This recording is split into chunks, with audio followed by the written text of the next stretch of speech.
o chocante relato do homem levado por seres misteriosos. Boa noite.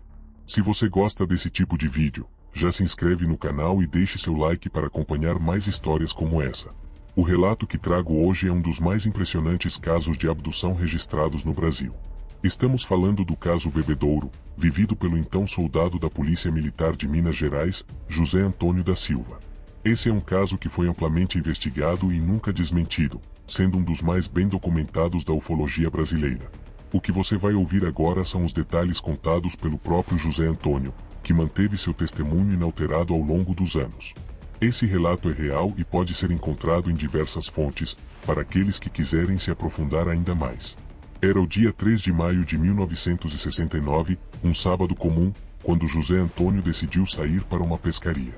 Na época, com apenas 24 anos, ele buscava um momento de tranquilidade e lazer, algo comum entre policiais que lidam diariamente com o estresse da profissão.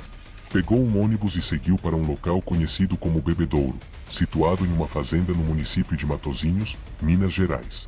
O local era afastado, cercado por mata e conhecido pelas águas calmas, perfeitas para a pesca. Chegou pouco antes da meia-noite, montou sua barraca, organizou seus pertences e decidiu pescar um pouco antes de dormir.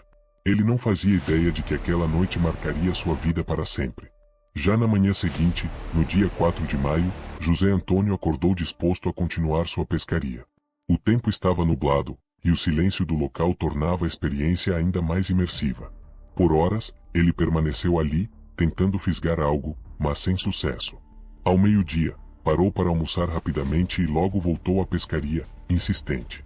O tempo parecia correr de maneira diferente ali, e o isolamento proporcionava uma sensação de desconexão do mundo. Tudo seguia tranquilo, até que, por volta das 3 horas da tarde, algo começou a mudar. Primeiro, ele ouviu barulhos estranhos no mato, atrás de si. Sons baixos, mas inquietantes, como grunhidos abafados, vindos do fundo do peito de alguma criatura desconhecida. A princípio, ele achou que poderia ser um animal selvagem, talvez um porco do mato ou algo semelhante, e tentou ignorar. No entanto, a sensação de que algo o observava crescia dentro dele. O ambiente, antes pacato, agora parecia carregar uma presença invisível. Virou-se algumas vezes para checar a vegetação, mas não viu nada além das folhas balançando ao sabor do vento. Foi então que, de repente, sem qualquer aviso, sentiu uma forte rajada de calor atingindo suas pernas. Seu corpo congelou no instante seguinte, tomado por uma dormência avassaladora. Ele tentou reagir, mas foi impossível. José Antônio descreveu aquilo como um feixe de luz, com o centro esverdeado e bordas avermelhadas.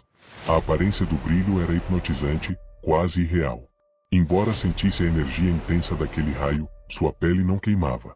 O impacto, no entanto, foi suficiente para derrubá-lo e paralisá-lo. Seus músculos não respondiam, e uma forte cãibra tomava conta de suas pernas. A angústia de não conseguir se mover era aterrorizante. Ele sabia que algo estava acontecendo, mas não conseguia ver exatamente o que. Seu coração batia acelerado, e sua mente tentava, desesperadamente, encontrar uma explicação lógica para aquilo. Foi nesse momento que José percebeu a presença de duas figuras emergindo do mato. Elas eram pequenas, tinham cerca de 1,20 m de altura, e estavam cobertas por uma vestimenta brilhante. Seus rostos estavam escondidos sob uma máscara cinza fosca, parecida com alumínio apagado, com 2 pequenos orifícios no lugar dos olhos e uma protuberância na altura do nariz. O soldado queria gritar, queria fugir, mas seu corpo permanecia completamente imóvel. Ele sentia a pressão das mãos daquelas criaturas segurando suas axilas e o arrastando pelo chão com facilidade. O que antes parecia um pesadelo, agora se tornava realidade. As criaturas o conduziram através da vegetação, levando-o até um objeto cilíndrico pousado ali perto. José Antônio descreveu o aparato como semelhante a um carretel gigantesco, com hastes e plataformas pretas na parte superior e inferior. Sua mente girava em confusão. O que ele estava vendo? Quem eram aquelas figuras? Sua respiração estava pesada, e sua visão parecia embaralhar-se a cada segundo. Tudo indicava que estava sendo levado contra sua vontade. Mas o pior era a incapacidade total de lutar contra aquilo. Dentro do estranho aparelho, ele foi colocado em um banco rígido, quase como pedra, e teve sua cabeça coberta por um capacete idêntico ao das criaturas. O ambiente interno da nave era frio e silencioso. Com uma tonalidade cinza predominante, pequenos bancos circulavam a estrutura, sugerindo que aquele espaço havia sido projetado para transportar várias pessoas. Duas das criaturas se sentaram ao seu lado, enquanto ele sentia algo prendendo seus pés e sua cintura. Ele estava preso, e, pela primeira vez, o medo absoluto tomou conta dele. A porta se fechou sem ruído, e, no instante seguinte, um zumbido grave preencheu o ar. José sentiu a pressão sobre seu corpo aumentar, como se estivesse sendo empurrado contra o assento. O leve balanço da estrutura indicava que o objeto estava se movendo. A nave estava decolando. Seu estômago revirou em pavor, e ele percebeu que não havia nada que pudesse fazer. As amarras ásperas que prendiam seu corpo eram firmes demais para serem rompidas. Ele estava nas mãos daquelas criaturas, completamente vulnerável, e sem ideia do que aconteceria a seguir. Os seres falavam entre si em um idioma desconhecido para José Antônio. Soava como um tipo de grunhido grave e gutural. Eles não pareciam nervosos, nem agressivos, apenas focados em sua comunicação. Ele tentou captar qualquer palavra, algum som que fizesse sentido, mas era impossível. Tudo ali dentro era estranho. Cada detalhe fugia da compreensão humana. Ele sentia sua mente entrar em desespero, e o suor frio escorria por sua testa. A cada segundo que passava, a pressão em seu peito aumentava. Sua respiração começou a falhar, tornando-se irregular e rasa. Seu corpo estava cada vez mais cansado, como se sua energia estivesse sendo drenada, lentamente. O capacete que haviam colocado em sua cabeça pesava mais do que parecia inicialmente, e agora, a sensação de sufocamento se tornava insuportável. Ele não sabia por quanto tempo aguentaria daquela forma. A posição em que estava sentado era extremamente desconfortável. Suas costas doíam. Seu pescoço começava a latejar com a pressão exercida pelo capacete. Ele tentou se movimentar minimamente, mas os cintos ásperos impediam qualquer reação. Cada músculo do seu corpo parecia preso, e o medo se intensificava. Ele sentia que estava sendo levado para um destino desconhecido, sem qualquer chance de fuga. O tempo parecia não existir dentro daquela nave. José perdeu a noção dos minutos e das horas. Tudo o que sabia era que sua mente começava a entrar em um estado de exaustão profunda. Seus olhos pesavam. Ele ainda tentava lutar contra o sono, contra o apagamento iminente. Mas seu corpo já não respondia. A única coisa que restava era a incerteza sobre o que aconteceria a seguir. José Antônio não sabia quanto tempo havia se passado desde que aquela nave começou a se mover. Ele sentia o ar ficando cada vez mais rarefeito, e sua cabeça latejava, como se estivesse prestes a explodir. O peso do capacete sobre seu crânio aumentava a sensação de sufocamento, e ele tentava, sem sucesso, mover o pescoço para aliviar a dor. A respiração curta e entrecortada fazia sua visão embaçar, e o soldado começou a questionar se conseguiria resistir por muito mais tempo. O zumbido constante da nave permanecia no ambiente, um som grave e vibrante, que parecia pulsar dentro do próprio peito de José. Cada segundo era um tormento, e a ideia de que jamais voltaria para casa começou a ganhar força dentro dele. De repente, o barulho da nave diminuiu, e José sentiu uma mudança brusca na pressão ao seu redor. Aos poucos, a sensação de estar sendo esmagado começou a cessar, e ele percebeu que a nave havia parado de subir. O ambiente ainda era desconfortável, mas ele já não sentia o peso da gravidade aumentando sobre seu corpo.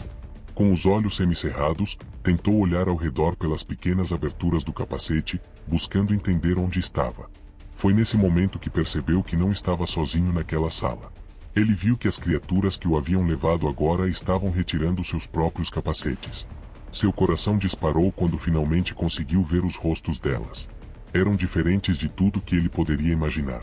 Tinham a pele clara, cabelos longos e avermelhados que caíam sobre os ombros, e uma barba espessa da mesma tonalidade. Seus olhos eram grandes e arredondados. As sobrancelhas, grossas, davam a eles uma expressão severa. O nariz era fino e comprido, e suas bocas largas tinham um formato estranho, quase como a boca de um peixe. O policial ficou paralisado, encarando aquelas figuras, sem conseguir formular nenhum pensamento coerente. Enquanto tentava assimilar a visão daqueles seres, seu olhar foi atraído para algo ainda mais perturbador. Próximos a ele, no chão, estavam 4 homens deitados, imóveis. Eles não usavam roupas, tinham os olhos fechados, e pareciam estar mortos. O coração de José disparou. A visão daqueles corpos aumentou seu desespero, e uma pergunta ecoava em sua mente. Seria esse o meu destino? Observando melhor, ele percebeu que os homens eram diferentes entre si. Um deles era negro, robusto. Outro, de pele morena mais clara, também musculoso. Os dois últimos eram franzinos, um deles, loiro, com traços que indicavam que poderia ser estrangeiro.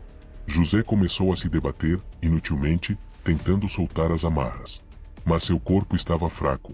Seu esforço apenas chamou a atenção das criaturas, que se aproximaram dele. O que parecia ser o líder fez um gesto, e os outros o soltaram. José sentiu os pulsos e tornozelos livres novamente, mas não tinha forças para se levantar. Uma das criaturas trouxe um objeto que parecia um copo, mas tinha um formato piramidal. No interior, um líquido verde e espesso reluzia sob a iluminação da nave. O ser gesticulou para que José bebesse. O soldado recusou, balançando a cabeça negativamente. Ele não confiava naquelas criaturas, e não sabia o que aquele líquido poderia fazer com ele. No entanto, um dos seres pegou o copo e bebeu um gole na sua frente, como se quisesse provar que não havia perigo. José hesitou. Ele estava cansado, faminto e com sede. A exaustão fazia com que seu corpo cedesse, e, sem muitas alternativas, decidiu tomar um pequeno gole. O gosto era amargo, desagradável. Mas, quase que instantaneamente, ele sentiu suas forças sendo renovadas. Seu corpo ficou mais leve e sua mente parecia clarear. Então, algo inesperado aconteceu. De alguma forma, o líquido pareceu influenciar sua percepção, e José começou a entender melhor as intenções daquelas criaturas. Elas não queriam matá-lo. Pelo menos, não naquele momento. Na verdade, o líder delas tentava se comunicar, apontando para um conjunto de símbolos desenhados na parede da nave. Entre os símbolos, José reconheceu um que parecia representar a Terra. Aos poucos, ele percebeu que os seres estavam interessados em algo específico: armas. Eles queriam saber sobre armamentos terrestres, como funcionavam e onde estavam localizados. José permaneceu imóvel, tentando processar aquilo. Ele sabia que não podia dizer nada, mesmo que tivesse informações para oferecer. Com um movimento firme, balançou a cabeça negativamente, indicando que não sabia de nada. Os seres pareceram frustrados, mas não insistiram. Em vez disso, se afastaram e começaram a se comunicar entre si novamente, com aqueles grunhidos estranhos. O soldado sentiu um arrepio percorrer sua espinha. Ele não fazia ideia do que aconteceria com ele a seguir. Foi nesse momento que algo ainda mais estranho ocorreu. José percebeu que um pequeno rosário ainda estava em seu bolso. Com dificuldade, levou a mão até ele e começou a rezar mentalmente. O que aconteceu depois foi assustador. Assim que começou a rezar, os seres reagiram de maneira negativa. Suas expressões mudaram, e alguns se afastaram, como se estivessem incomodados. Era como se aquela simples ação tivesse despertado um desconforto profundo neles. José se agarrou ainda mais à sua fé, sussurrando orações, enquanto observava as criaturas se agitarem. Foi então que, de maneira quase inexplicável, uma nova figura apareceu na sala. José viu claramente a presença de um homem vestido com uma túnica branca, que parecia ser um padre. O homem olhou para ele com serenidade. Mas os seres ao redor pareciam não notá-lo. O policial sentiu um alívio imediato, como se uma força protetora estivesse ali com ele. No entanto, assim como surgiu, aquela figura desapareceu. José não sabia se aquilo havia sido uma alucinação, ou algo sobrenatural. Mas, de alguma forma, isso lhe deu forças para enfrentar o que estava por vir. Pouco tempo depois, José foi levado novamente para o banco de pedra. O líder das criaturas parecia ter tomado uma decisão. O soldado sentiu a nave vibrar novamente, e o zumbido familiar preencheu o ambiente. Ele sabia, estavam voltando para algum lugar. O tempo dentro da nave continuava indefinido, mas, depois de um período que pareceu interminável, José percebeu que estava sendo carregado novamente.